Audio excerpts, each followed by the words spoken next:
Welcome to Metaphysical Soul Speak. I'm your host, Elena Fox Starks. Hey guys, I hope you had a lovely Saturday.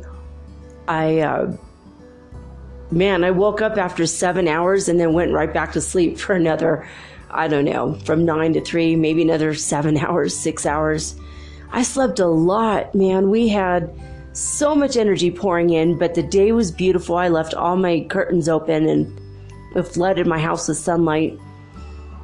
I finally did get up. Outside my window was a puffy white cloud shaped like a heart. I'm like, aw, that's so sweet.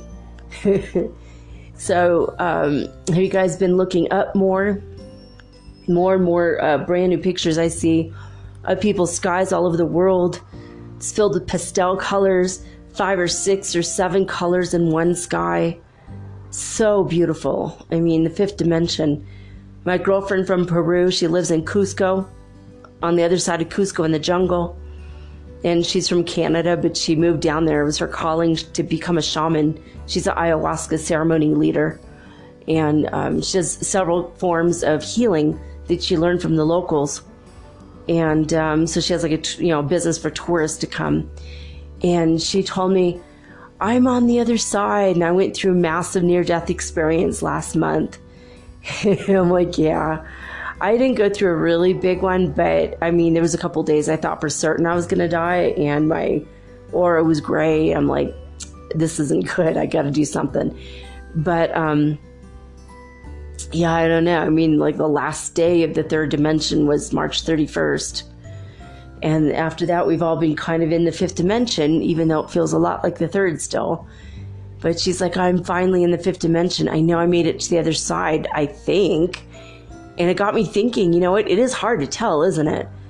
I mean, one of the clues, though, is that your thinking is not quite as dark unless you're going through a dark night of the soul. Things seem to be flowing a lot easier. And you just don't seem to have concern for things that would have really, really made you hot under the collar before. That's another kind of a clue. You're noticing things more, like you like the scent of flowers more, or you go out of your way to be in the beauty of nature more, or you find yourself choosing things that are higher in vibration. Like maybe you were maybe if you were interested in slasher movies or horror movies before, now you may be into adventure. And maybe before, if you were into stuff that was kind of adventure but on the darker side, now you're like opting towards more fun, lighthearted adventures, like in movie related or TV show related things. Or maybe if you listened to music that was heavy metal before, maybe you're just listening to rock. Or if you listened to rock before, now you're listening to like Jason Mraz, something that's more poppy and available, like emotionally intelligent, available. You know what I mean? So I kind of feel like we're just like choosing better. You know what I mean? Like today, my kid's like, hey, Mom, do you want me to go get you a hamburger? I'm like, no, I don't even want to eat meat, like. It makes me feel weird. Like, I do eat meat once in a while. Maybe once every 10 days I'll eat meat. But he's like, well, how if I just get you chicken? It's like, no, I don't think so. I only ate meat, I think once in the past week. And I don't really miss it. I'm not really thinking about it. And I might get, another week or two, I might go, well, I really need meat. My body's low on protein or whatever. I don't know. But, I'm still having my hot Jello every night. I got to do that for 6 months to repair my stomach and intestines, apparently, from something I've been going through for a while, on and off for years, H. pylori and a couple other things. But, my higher guidance said, just drink hot Jello every night. You'll be fine. Great. But I don't know. It's been, a couple of my friends, are going now, well, before, one of my friends who didn't quite believe it and is now saying, well, I don't know. I think I might be in the third. I think I'm being too negative to be in the fifth. I don't know. Like, he's starting to question it, and before he would never even think about it. So I have a couple friends like this now. They've come forth going, all right, what is this fifth dimension thing? What is ascension? What do you mean by that? I thought it was some religious thing, or I thought you were crazy or part of a cult. Okay, that was my kids. My kids said that to me. And now they're also kind of believing it. Like, oh yeah, okay. So I don't know. I mean, what are your experiences with that? Are you guys kind of realizing for sure we're here? And it's not that much different than the third. It really isn't. It's just a lot more positive. And the more in vibration we go up, the more positive it will become. That's all. We're going to get more powers like the charmed ones, you know, but everyone will be getting powers, and probably everyone will have different ones. But I don't mean powers like you can't just fly without an airplane. I don't mean powers like that. I mean powers of telepathy, you know, being a little bit more psychic, knowing your future, throwing your consciousness into another timeline or another dimension or the past or the future, or into somebody else's mind to have a conversation with them. Always ask first. I have a whole several episodes on this. So, I don't know. I mean, are you guys noticing that more? Try to pay attention to it. How are animals reacting to you more? Do they seem like they understand you if you talk to them more? I think it's possible. And I think the animals are trusting me more than they were before. Wild animals. You know, dogs always loved me. But a lot of the dogs also that normally would be super dependent on humans, I've noticed, just don't really care about humans anymore. They're running through the streets happy as can be.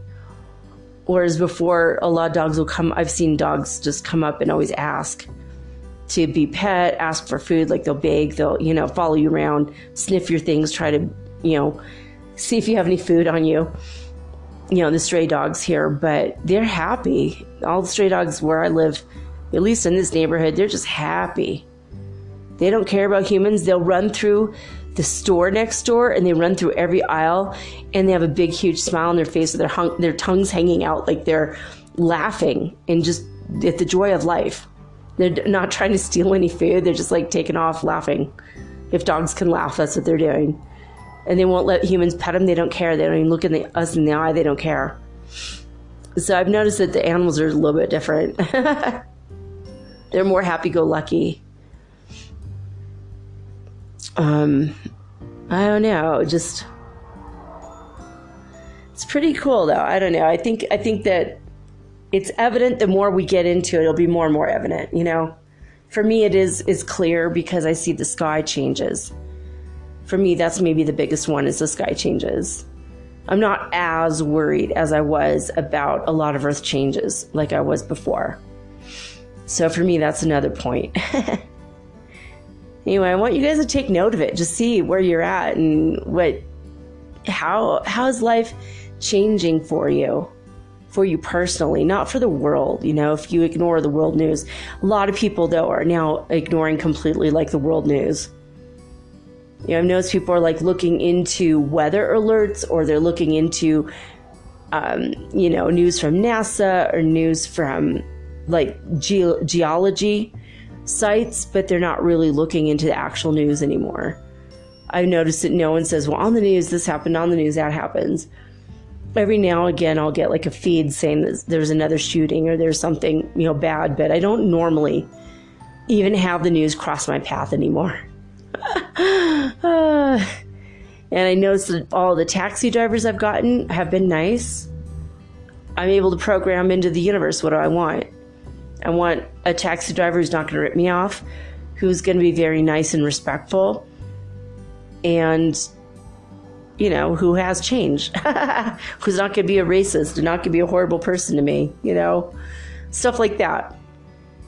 So, I mean, I want you guys to pay attention to it so you can start programming your world. You know, if you're single and you're lonely and you want somebody in your life, why don't you program the universe, hey, bring me someone beautiful to spend my time with. You know, and if you know for a fact you're a twin flame, just say, hey, if my twin isn't ready, send me someone beautiful. At least I could have, you know, a couple dates with, to have some laughs, go to the miniature golf course with, eat a pizza with, something. You know, it's kind of important. It's kind of important. So, all right. I'm going to read you guys the Schumann Resonance News and tell you about the Ascension Symptoms Scale today. And then we're going to get into poetry, spiritual poetry, by Emily Dickinson. who back in the 1800s turned poetry on its ear. Okay, but first, the Schumann resonance news. 8:30 UTC time in the morning. It says, it seems that today it is proposing itself as a day with strong activity. At least from what we are seeing so far. The first peak started yesterday's night, UTC, but it says night, UTC, but it doesn't say what time.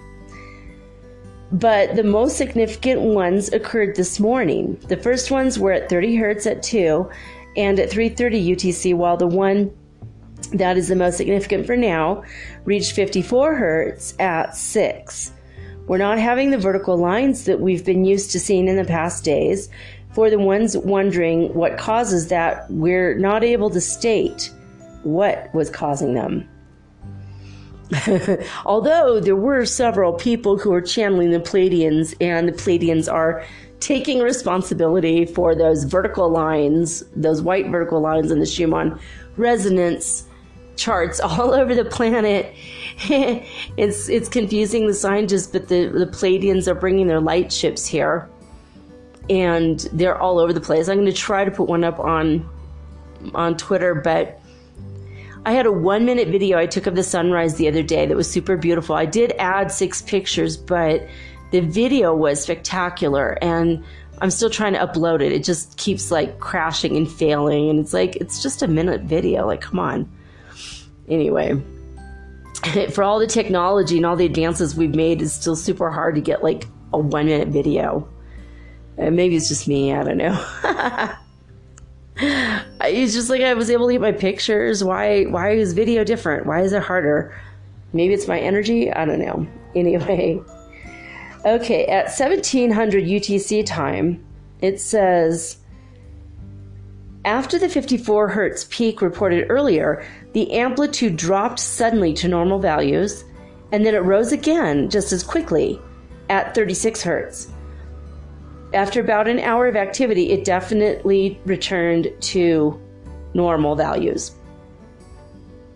So, okay, we had a couple peaks. I remember waking up in the morning, and I had gotten what I thought was enough sleep, and I thought, well, I got up and I brushed my teeth, and I laid back down in bed, and I thought, well, I'm going to sit here for 10, 20 minutes, kind of plan my day, think about what I want to do. And next thing I know, I just fell asleep.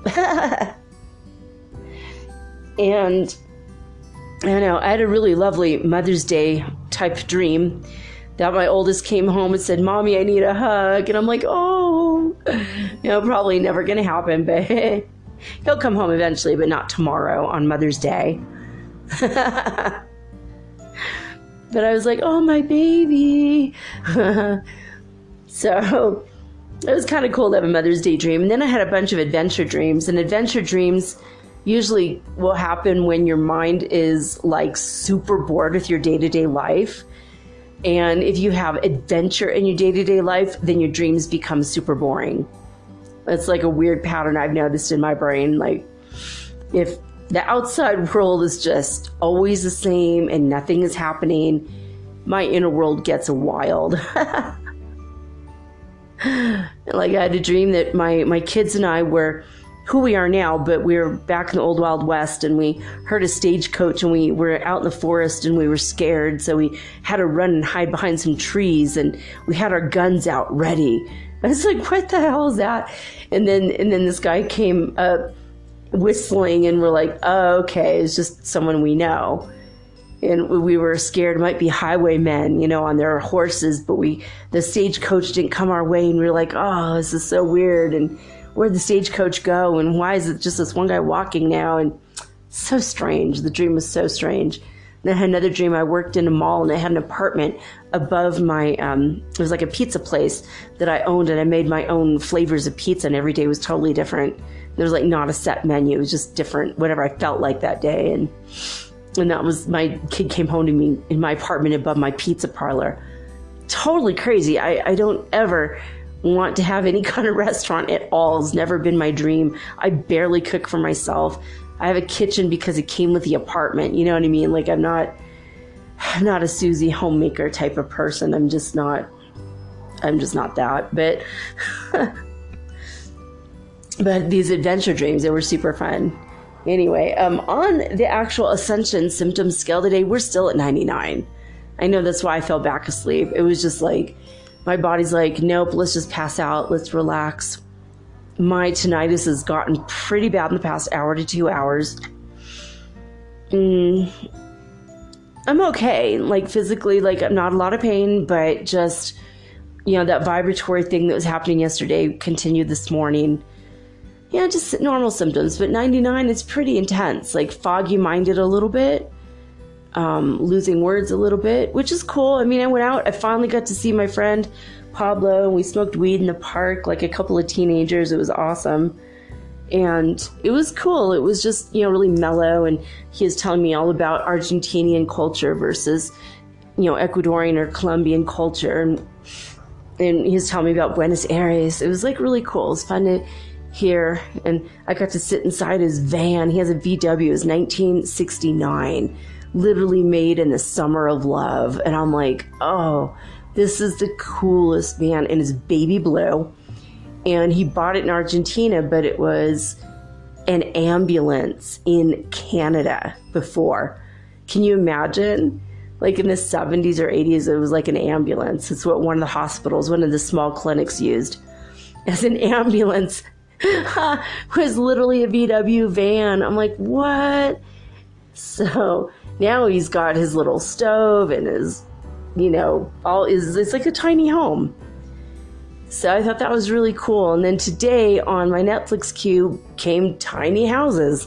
So I started watching that. I'm like, this is kind of a cool movement. If you can't afford like a big house, and who wants to heat or clean a big house or pay taxes? I love the tiny house movement. It's kind of like being rebellious a little bit, And I'm all for being a rebellious woman and raising hell. And, well, I'm not the only one. And there were a lot of women before me that did that I have a great deal of love and respect for. And one of them is Emily Dickinson. And so today, because it's Saturday and because we ran out of Grandma Marion's stories 3 weeks ago, we are doing poetry on Saturdays. Last Saturday, though, we had a break when we talked to Old Wise Hermit. So we are back to poetry nights on Saturdays. So after this next message, I'm going to come back and read to you some selections from Emily Dickinson. So I'm going to first tell you a little bit about her life, because she was a rebellious woman, too, and I kind of love that, actually. All right, I'll be right back. Remember, just let it run through the commercial. It's like only like a minute or something, and run to the bathroom and go grab a glass of water or something. I'll be right back, I promise.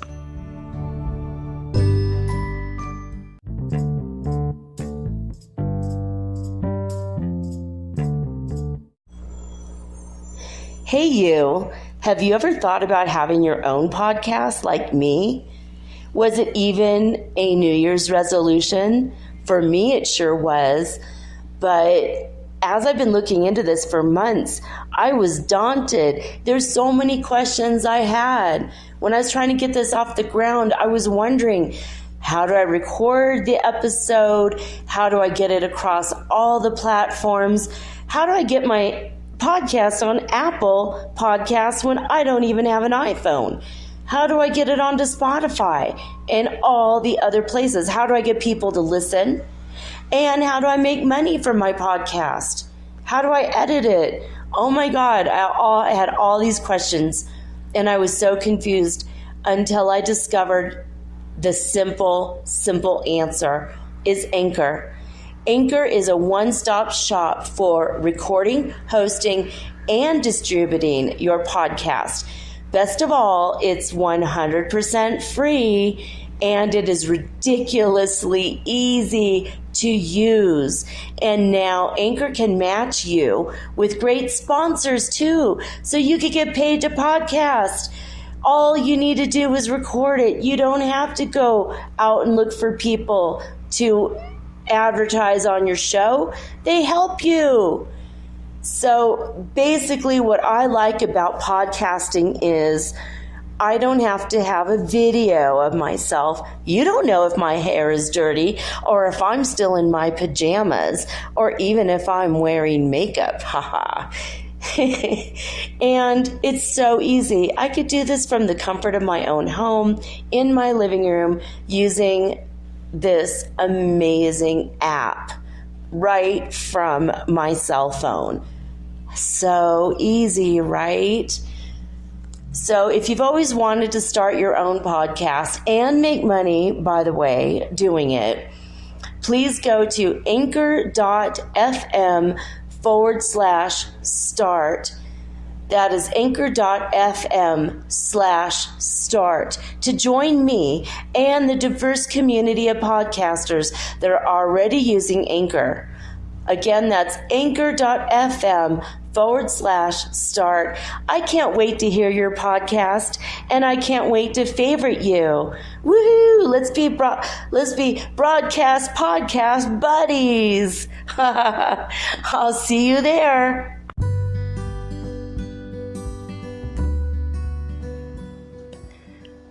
Emily Dickinson was born in 1830 in the United States, in, I believe, Massachusetts. And she died at the age of 55. And in the 1800s, women did not generally have a whole lot of choices for their life. Luckily for Emily Dickinson, she was born into a wealthy family. So she was able to be a lady of leisure. She was able to write poetry, and she did not have to get married. So she didn't. And she enjoyed the company of many men. She enjoyed several relationships in a row. She might have been a serial monogamist, or maybe not, I don't know. And for a brief time, she actually had an affair with Susan Gilbert. I forgot her middle name, or she had like two names, but anyway, Susan. They were close friends. And after they had their love relationship, because Emily Dickinson was bisexual, so after they had their love relationship for a while, Susan actually felt mad for her brother, and they got married 4 years after her and Emily had been together. So Austin was her brother. They were all very close, and so her life single and free, and that's what she felt like. Weddings and marriage, she just felt like, I think to her, when they say the two became the one, in her opinion, it was more like, it became the woman doing everything for the man, and it was like the marriage was really just about the one, which is the man. I think that was her opinion of marriage. It wasn't ever a true partnership, not like in today's world where some people have old-fashioned traditional marriages, and some people have, both people are working, the man and the woman, or both the partners are working, full-time. There's not a lot of the traditional 1950s housewife thing. But in the 1800s, most people, they either lived on a farm and worked on the farm forever, or they, women married, and then men were supposed to take care of everything financially. So I thought that was pretty interesting. Another thing that's interesting is, even though she wrote well over 1,800 poems, only 12 were published while she was alive. And her family found her books. I think it was her sister found her books of poetry that she had written after she died, and she said, we need to start publishing them. The first book of Emily Dickinson's poetry that was ever released to the public and published in a book format came 4 years after she died. So in 1890, which was the beginning of the Victorian era, when Queen Victoria was the reigning queen, was in the late 1890s to the early, I believe, 1920s, and the style of the Victorian era kind of continued until about 1929 or so. And she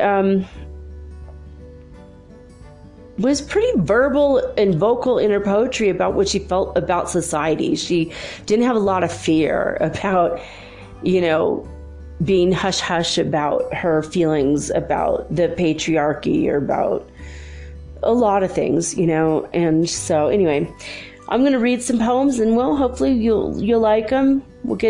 It's nice to get a different viewpoint from, gosh, 200 years ago, over, like 230, 240 years ago, from the United States, from the East Coast. It's very interesting, at least for me. Hopefully you guys will find it interesting too.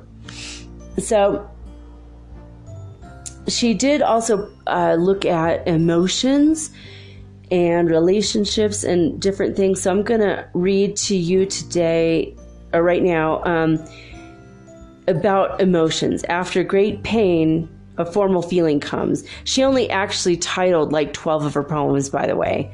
So a lot of her poems will be like, literally the title will be the first line of the poem, just because no one else knows how to title it. So anyway, here we go. After great pain, a formal feeling comes. The nerves sit ceremonious, like tombs. The stiff heart questions, was it he that bore? And yesterday, or centuries before? The feet, mechanical, go round, a wooden way of ground or air or aught, regardless grown, a quartz contentment like a stone. This is the hour of lead, remembered if outlived, as freezing persons recollect the snow. First chill, then stupor, then the letting go.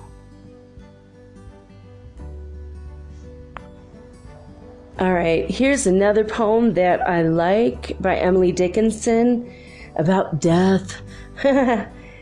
People hold a lot of fear of death, more so a fear of public speaking. People would rather be in the casket than deliver the eulogy, as Jerry Seinfeld so adequately pointed out. But anyway, I love this poem. This is one of my favorites from her. I don't read her poems a lot, actually. It's been decades since I've read this stuff. So when I read it now, it's live for the first time for me. So I'm not like reading it several times and then reading it to you guys. So hopefully I do a good job for you. Okay. Because I could not stop for death, he kindly stopped for me. The carriage held but just ourselves and immortality. We slowly drove, he knew no haste, and I had put away my labor and my leisure too, for his civility. We passed the school where children strove, at recess in the ring. We passed the fields of gazing grain, we passed the setting sun. Or rather he passed us, the dews drew quivering and chill, for only gossamer my gown, my tippet only tulle. We paused before a house that seemed a swelling of the ground. The roof was scarcely visible, the cornice in the ground. Since then 'tis centuries, and yet feels shorter than the day. I first surmised the horses' heads were toward eternity. Ooh, it gives you the chills. It's almost like she's not really coming from a perspective of herself, but of a perspective of herself or another person who's already dead and now they're just realizing it, but it's 100 years past. Ooh, gives me the chills. That would be a good one for Halloween. I love bees, and so one of the reasons I picked Emily Dickinson when I started to first look over her poems is one of my super good friends, Rainey, who's also one of my supporters. She has a bee tattoo on her arm, and I just loved that because I love bees, and I just thought it was one of the cutest tattoos I've ever seen. So all the bee poems tonight are for you, Rainey. Okay, this is called Come Slowly, Eden. Come slowly, Eden, lips unused to thee, bashful, sip thy jessamines as the fainting bee. Reaching late, his flower round her chamber hums, count his nectars, enters, and is lost in balms. Aww, it's about bees drinking nectar. How sweet. I guess that's true, though, that like even if we have a different view of like the world around us, bees, it's always the Garden of Eden. It never changed for them. And also I'm thinking about how like there was no real industrialization in Emily Dickin's day, so she was surrounded by nature all the time, and how beautiful a world that would be. Like she was born in Amherst, and which is a city, but I think she probably spent a lot of time having picnics outside the city in the countryside where it was beautiful. Here's a super cute little teeny tiny poem, which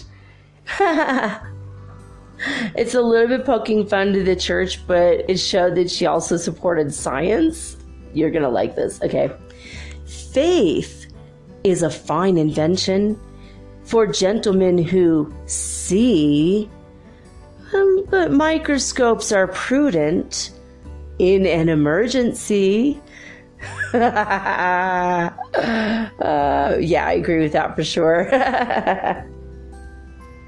You can't pray a broken leg better, that's for darn sure. Okay. This is another one about a bee. It's so cute. Okay. Fame is a bee. It has a song. It has a sting. Ah, too, it has a wing.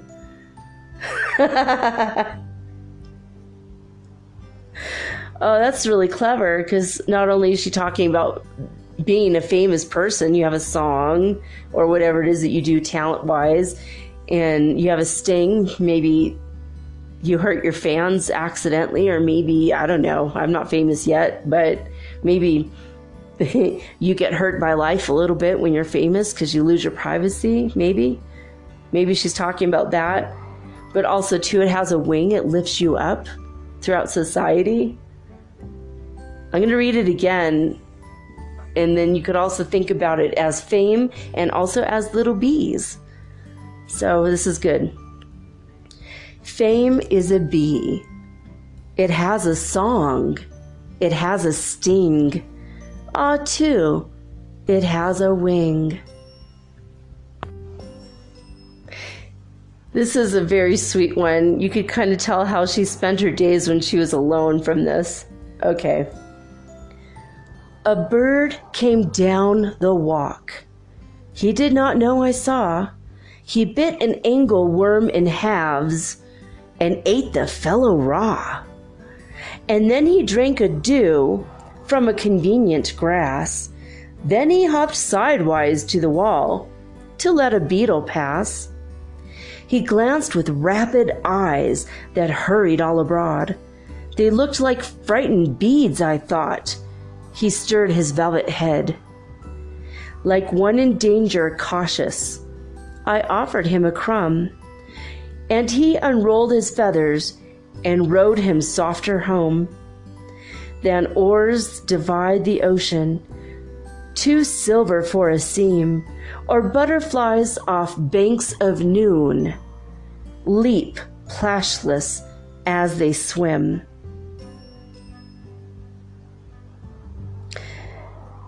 Oh, it's so cute. I love that one.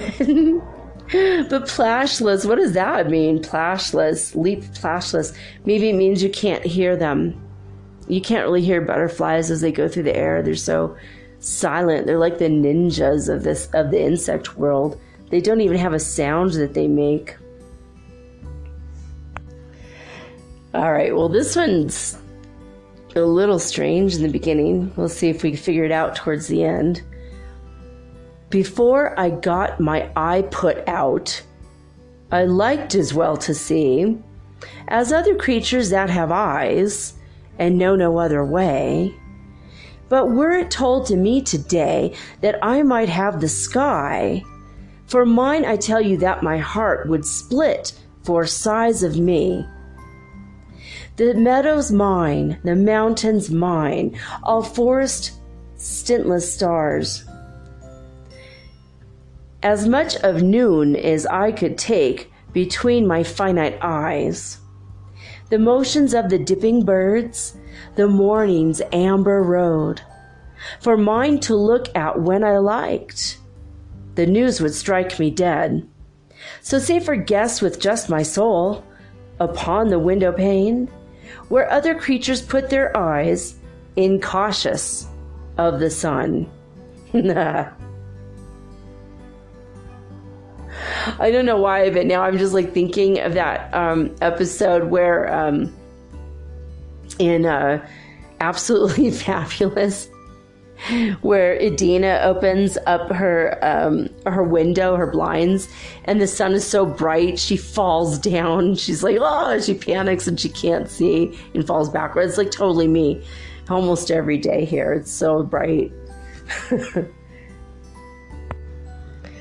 Here's another poem about the natural world, which, I don't know, I always think of the natural world as being very deeply spiritual. It's a place you could be yourself and spread out and relax and feel the God in all the beings and creatures around you, as well as in yourself. So, okay. All overgrown by cunning moss, all interspersed with weed, the little cage of Currer Bell in quiet Haworth laid, in quiet Haworth laid. This bird observing others when frosts too sharp became, retired to other latitudes, quietly did the same. But differed in returning, since Yorkshire hills are green, yet not in all the nests I meet can nightingale be seen. All right, this one has a quite of a bit more somber tone, but since a lot of people have been leaving the planet lately, maybe it's going to be good for some of you to hear this, possibly. This is an emotion that she felt in her life back in the 1800s. The bustle in a house the morning after death is solemnest of industries enacted upon earth. The sweeping up the heart and putting love away, we shall not want to use again until eternity. It's like pretty deep, right? I mean, woo! Yeah, if you don't want to feel those feelings anymore for that person, if you don't feel the love, you're not going to feel the hurt, I think is the idea behind that. Like, you just have to act like everything's fine, gonna get through the day. And then you just, on that day, you just feel like you're never going to feel again. It's that numbness. It's a shock. Denial. It's the first stage of grief. So I think she captured it pretty well. I mean, wow. That's pretty cool, right? All right, we're going to try to go to something different. All right, here we go. Banish air from air, divide light if you dare. They'll meet while cubes in a drop, or pellets of shape fit. Films cannot annul, odors return whole. Force flame, and with a blonde push, over your impotence flits steam. I honestly can't tell you what that one's about. I mean,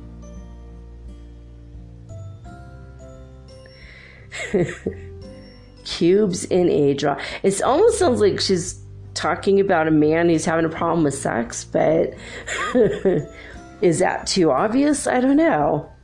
Banish air from air. Divide light if you dare. They'll meet while cubes in a drop or pellets of shape fit.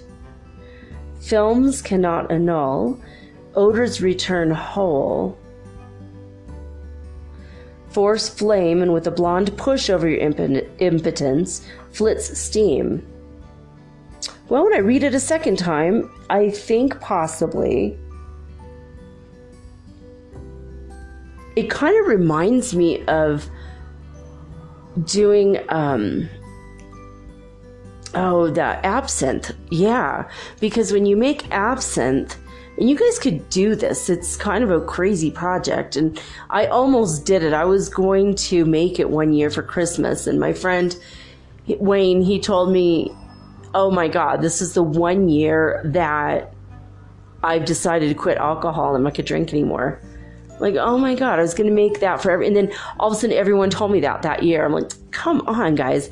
But you can buy the herbs and you put it in vodka or Everclear, and you shake it every day for like 3 weeks.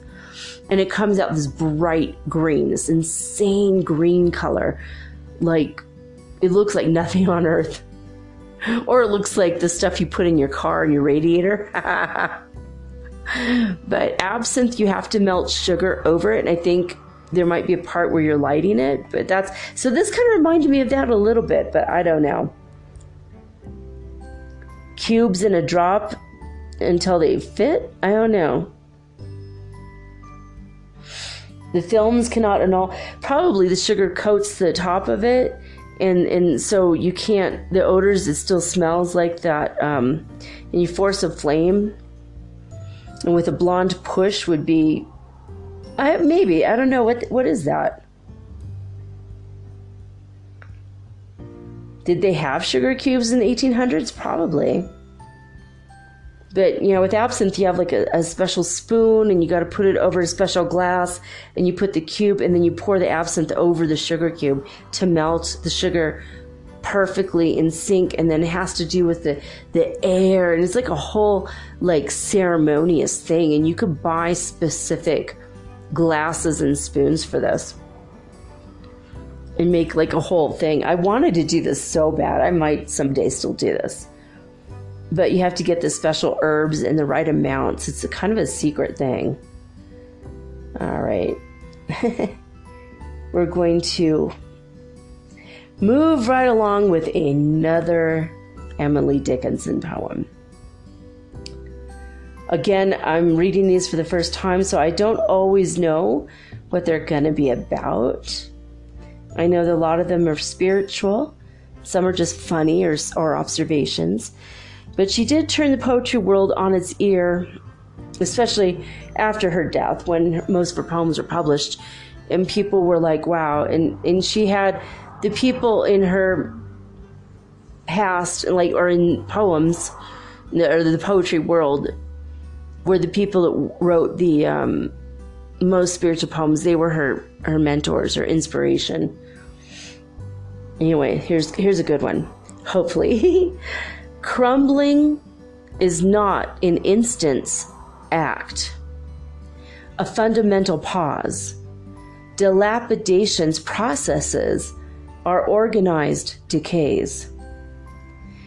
'Tis first a cobweb on the soul, a cuticle of dust, a borer in the axis, an elemental rust.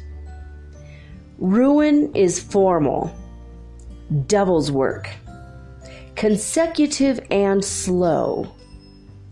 Fail in an instant no man did. Slipping is crash's law.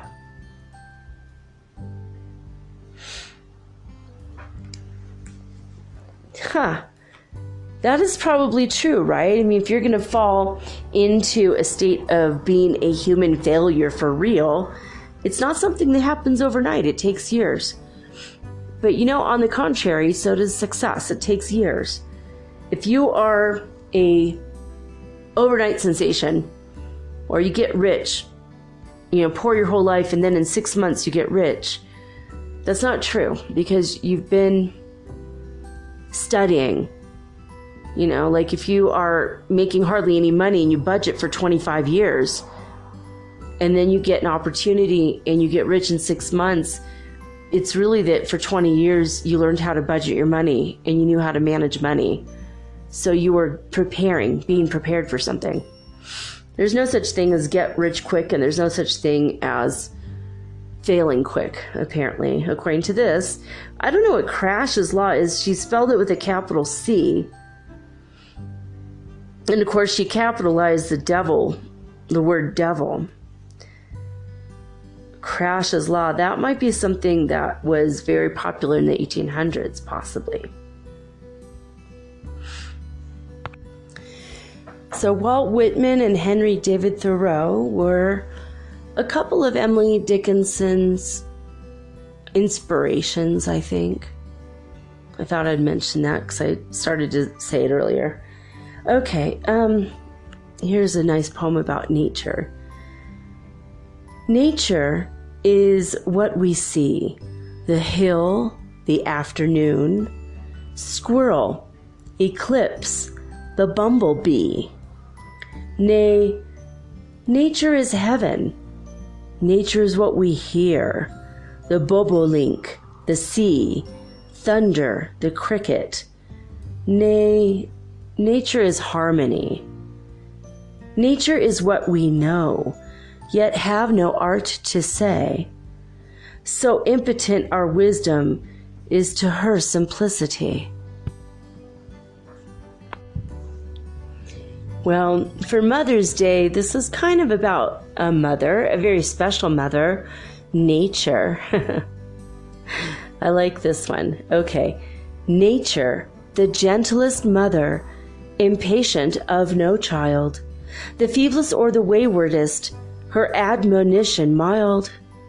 In forest and the hill, by traveler is heard, restraining rampant squirrel, or too impetuous bird. How fair her conversation, a summer afternoon, her household, her assembly, and when the sun goes down, her voice among the aisles incites the timid prayer of the minutest cricket, the most unworthy flower. When all the children sleep, she turns as long away as will suffice to light her lamps, then bending from the sky, with infinite affection and infiniter care, her golden finger on her lip wills silence everywhere. Aw. Happy Mother's Day to all the mothers listening to this, by the way. That was for you, if you're a mother.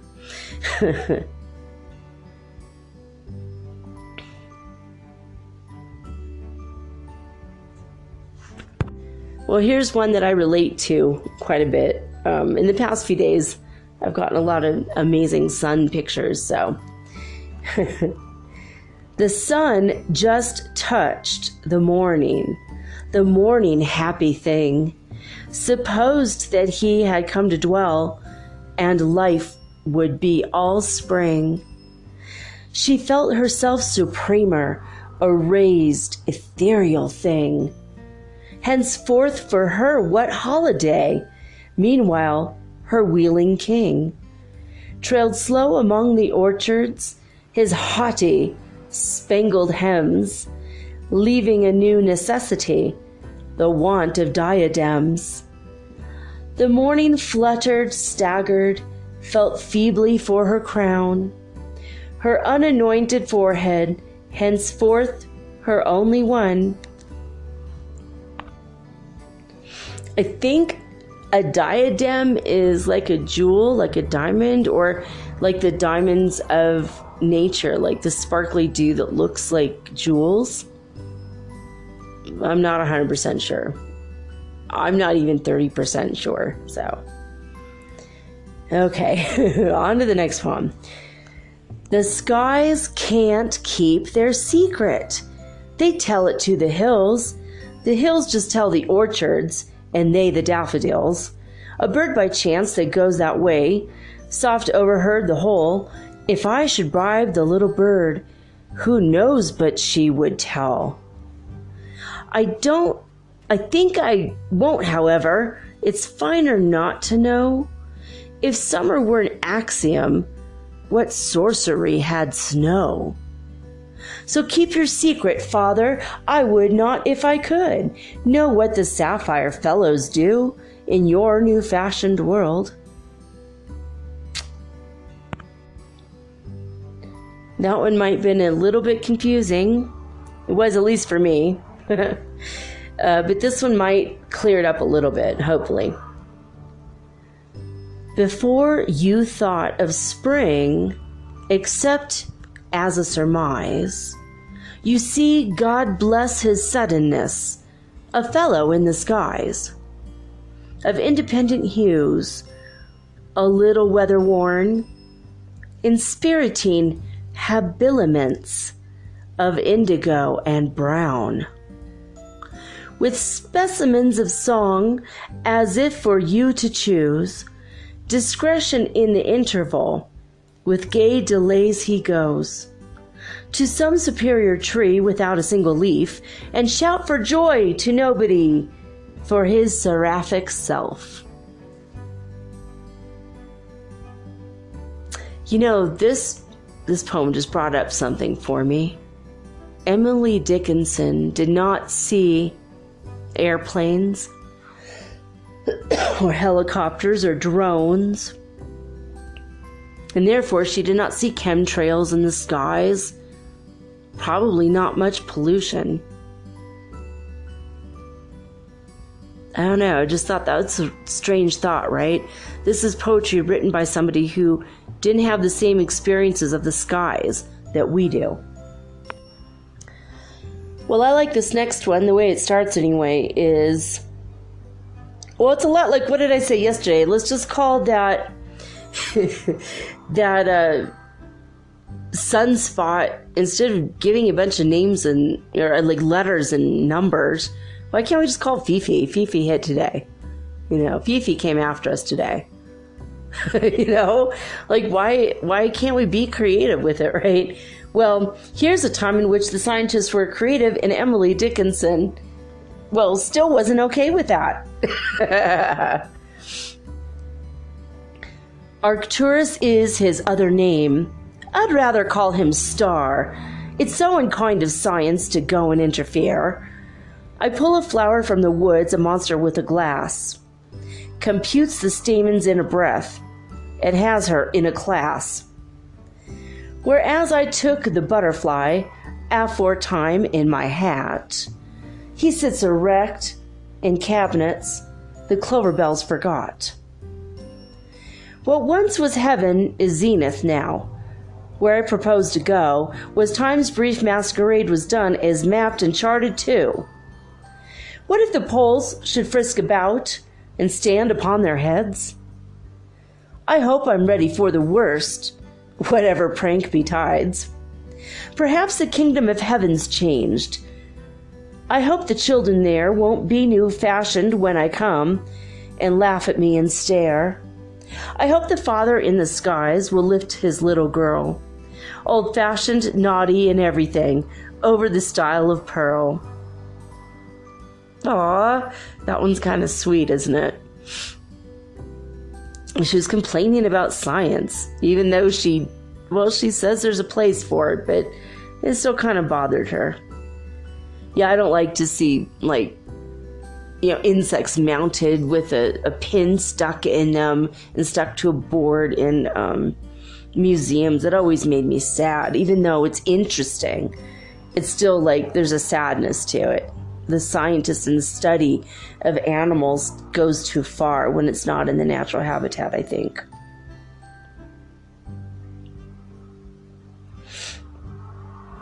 All right, we're going to just go for a couple more. There's so many poems. I mean, 1,800, I can't get through them all, obviously. I dreaded that first robin so, but he is mastered now, and I'm accustomed to him grown He hurts a little, though. I thought if I could only live till that first shout got by, not all pianos in the woods had power to mangle me. I dared not meet the daffodils for fear their yellow gown would pierce me with a fashion so foreign to my own. I wished the grass would hurry, so when 'twas time to see, he too be tall, the tallest one could stretch to look at me. I could not bear the bees should come, I wished they'd stay away. In those dim countries where they go, what word had they for me? They're here, though not a creature failed, no blossom stayed away. In gentle deference to me, the Queen of Calvary, each one salutes me as he goes, and I, my childish plumes, lift in bereaved acknowledgment of their unthinking drums. I think someone had a hangover. You guys think I'm wrong? There's another meaning to this? I think she was just hung over. She got drunk AF last night and wrote this poem the next day. It's possible, right? Okay, let's see here. What else do we have? I'm going to read 2 more about butterflies, and then I'm going to see about God poems about God. Because she has a very interesting take, doesn't she? From cocoon forth a butterfly, as lady from her door, emerged a summer afternoon repairing everywhere. Without design I could trace, except to stray abroad, on miscellaneous enterprise the clovers understood. Her pretty parasol was seen, contracting in a field, where men made hay then struggled hard with an opposing cloud. Where parties phantom as herself, to nowhere seemed to go, in purposeless circumference, as 'twere a tropic show. And notwithstanding bee that worked, and flower that zealous blew, this audience of idleness disdained them from the sky, till sundown crept a steady tide, and men that made the hay, and afternoon and butterfly extinguished in its sea. 2 butterflies went out at noon and waltzed above a stream. They stepped straight through the firmament and rested on a beam. Then together bore away upon a shining sea, though never yet in any port their coming mentioned be. If spoken by the distant bird, if met in ether sea, by frigate or by merchantmen, report was not to me. I love how she talks about butterflies as if they're humans or like her girlfriends, and why didn't they tell me they were going somewhere? Like, it's so funny. She has such a strange and unique take on life. She was a very unique person. She literally was one of those people that were her own person. There is a flower that bees prefer and butterflies desire. To gain the purple democrat, the hummingbirds aspire. And whatsoever insect pass a honey bears away, proportion to his several dearth and her capacity. Her face is rounder than the moon and ruddier than the gown of orchis in the pasture of rhododendron worn.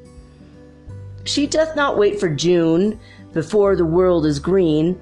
Her sturdy little countenance against the wind is seen, contending with the grass, near kinsman to herself, for privilege of sod and sun, sweet litigants for life. And when the hills are full, and newer fashions blow, doth not retract a single spice for pang of jealousy. Her public is the noon, her providence is the sun, her progress by the bee proclaimed in sovereign swerveless tune.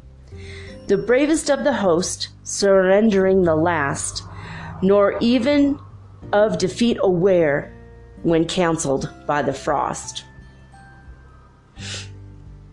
What flower do you guys suppose she's talking about? I think it might be purple clover. She calls it a purple Democrat, and it's throughout the whole year. I think she's talking about purple clovers. Boy, is she clever. Okay, one or two more, then I think we're done for the night.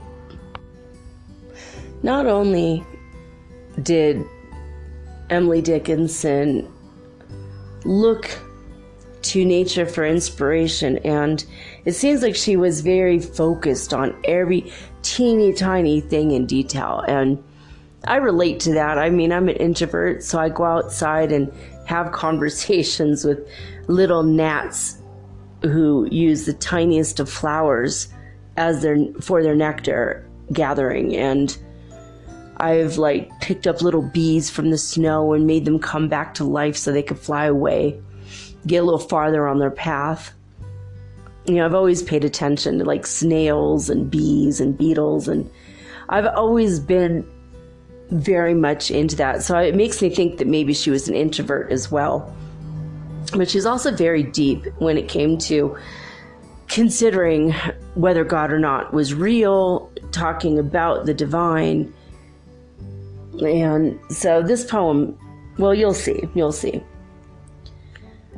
I prayed at first a little girl because they told me to, but stopped when qualified to guess how prayer would feel to me.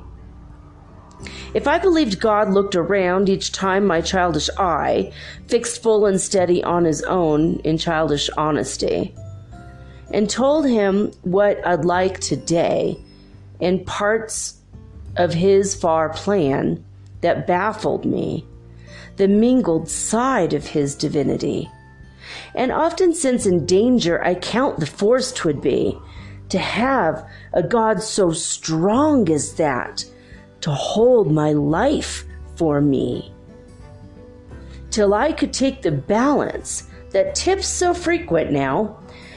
It takes me all the while to poise, and then it doesn't stay. Here's another one. My period had come for prayer, no art would do. Let me start this over. My period had come for prayer, no other art would do. My tactics missed a rudiment. Creator, was it you?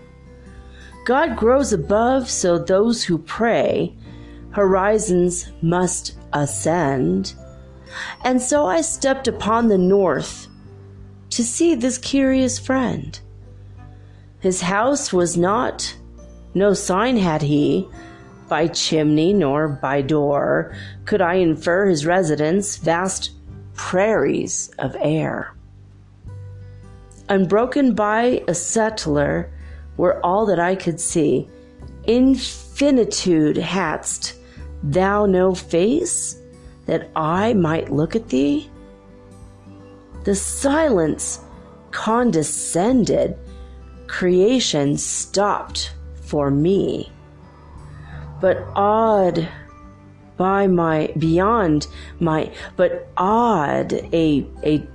A-W-E-D, sorry. I'm saying it as if it's O-D-D, and it's not. So let me read that section over again. Sorry, guys.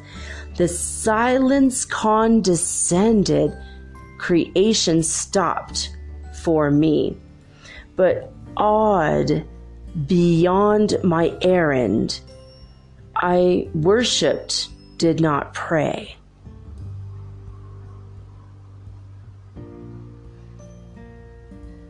So yeah, I get that.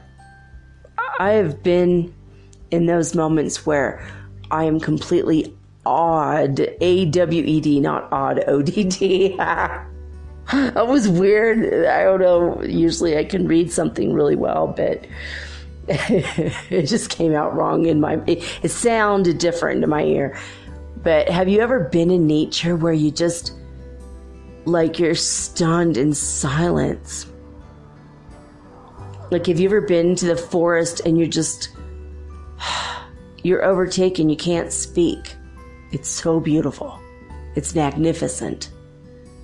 Or have you gone to the top of a mountain and looked down over a valley, or stood at the bottom of a mountain and looked up?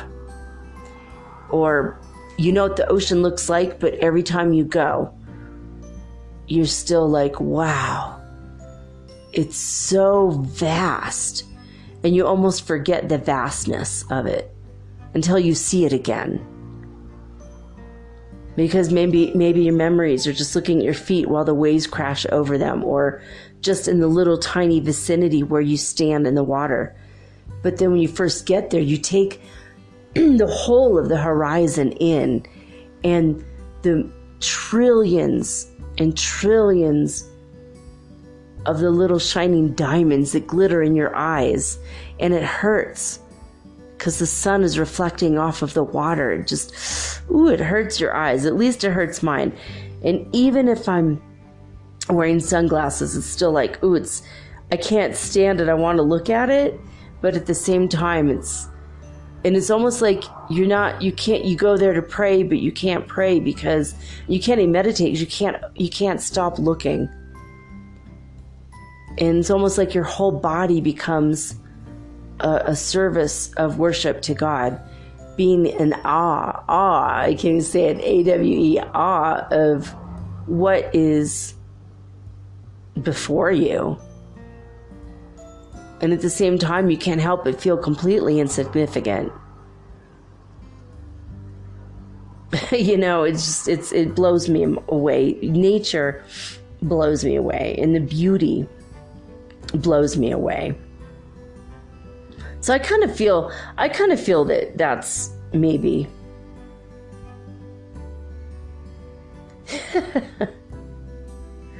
I don't know. I feel like this is maybe where she was at too. I think it's possible she made up a couple words in this one. I hope you like it.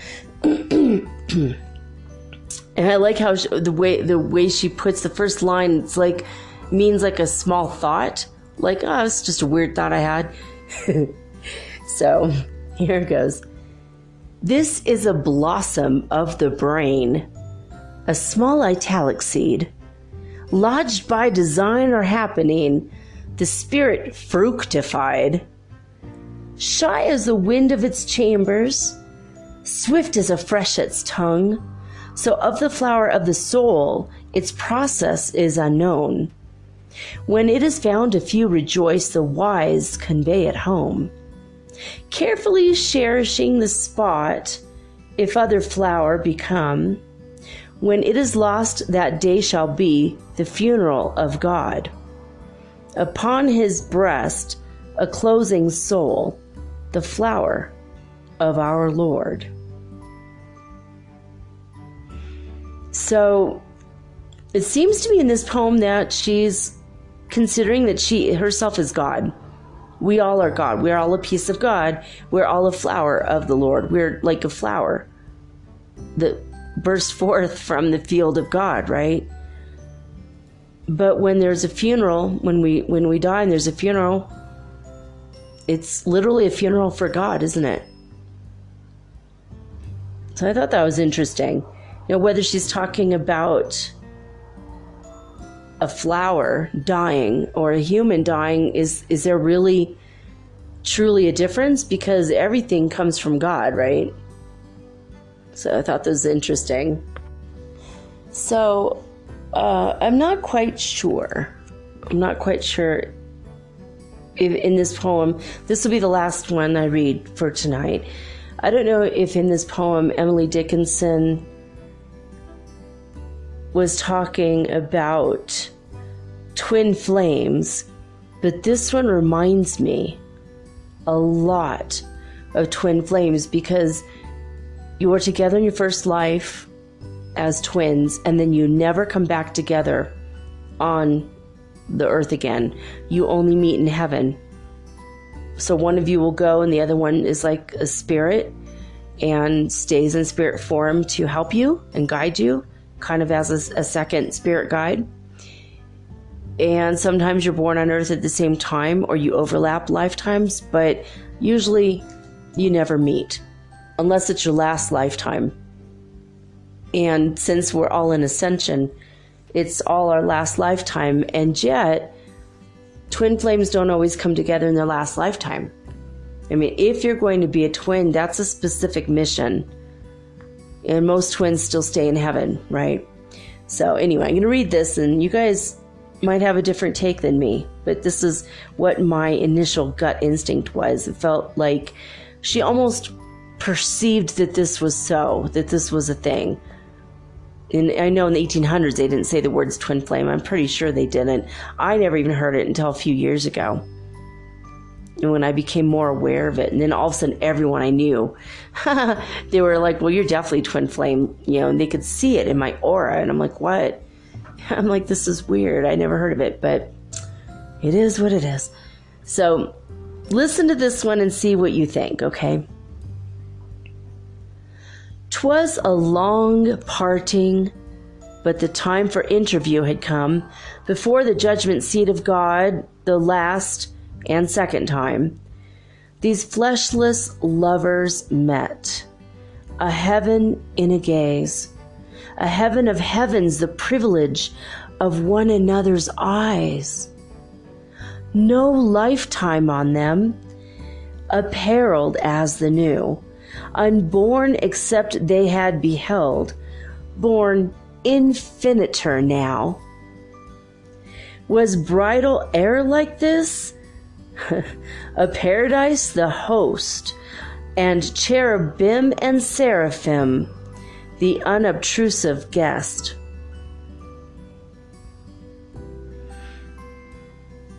I don't know, that one's really deep. I kind of feel like what would be your fleshless lover? Somebody that you are a lover of in heaven, your one true love, your twin flame, your other half, the one you never meet in life, in the flesh. They're fleshless lovers.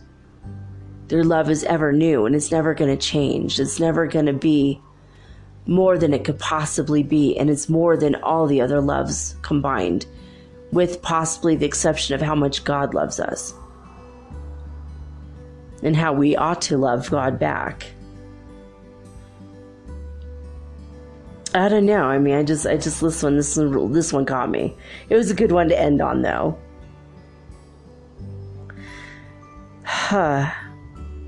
Heaven in a gaze. I mean, that would be the perfect true love, right? The divine counterpart, your twin flame love. I mean, soulmates, we come together as friends. I mean, I've got friends that I meet and it's just so comfortable. Like, oh, wow. Yeah, I've known you before kind of feeling, and I love that. And now I don't meet soulmates anymore. It's so weird. Like tonight I met my friend Pablo from Argentina and I was comfortable with him, but I know I've never met him in life before, not in any lifetime. It's like a completely blank slate, and it's refreshing and new and kind of confusing. It's like so strange though. Everyone I meet is just like I'm meeting them literally for the first time. And there isn't a sense of we have a thing to work through. We got this karma to go through and get through. I don't get that anymore. The fifth dimension is a little confusing. Is it confusing, you guys? Have you noticed that all of your karma is now finished and your slates have all been wiped clean? I don't know. I think this was a lovely night for the poetry and Emily Dickinson, and God rest her soul. She was an amazing person, and her unique voice possibly will give us room to think in a different way. I hope that's what her words have provided for you tonight. A different outlook on the world of nature and God and life and love and death. We've covered a lot of cool topics tonight, especially bees and butterflies and the bird who hopped out of the way. Oh my gosh, how cute was that? Anyway, and she did touch upon some topics that we are absolutely going through now, the twin flame thing, talking about ascension to heaven as opposed to dying and your soul going to heaven. She kind of literally said ascend, did she not? Whether she was aware of it consciously or not, her poems 230 years in the future have relevance to us right now with exactly what we're going through. So I thought it was cool. I wanted to read poetry tonight. I sat down on my computer and I had no idea who I was going to read. And I looked up the words spiritual poetry. And Emily Dickinson popped up and I thought, you know what? This is good. We should read from Emily Dickinson because I've read too much from men. Now it's time to hear a female voice, also from a couple hundred years ago. So it was nice to hear. And also her story too, you know, like she wasn't going to allow herself to fall into what everybody else did. I think it's wonderful to hear a fresh voice, you know, who got out of the norm and the world of conformity. But I think most artists and poets and musicians, writers and light workers, all of us are outside of the norm and outside of conformity, at least for parts of our life, right? So I thought this was good. I hope you enjoyed it. We'll be back next Saturday with more poems. Tomorrow will be a whole nother show, always with the unique content with me. Always, every day is something totally new and different. That's my goal anyway. If God can do it with the clouds, I could do it with my show. I love each and every one of you with my whole heart, even if we've never met in life or in the flesh, but maybe in heaven we know each other. Pretty much we probably do. So hugs to you, virtual hugs, sending over their Wi-Fi air. Feel free to write me at metaphysicalsoulspeak@gmail.com or send me a voicemail anytime, anchor.fm/metaphysical. And now I'm signing off with peace and joy and the high vibes of the holy fifth dimension. Until next time, peace.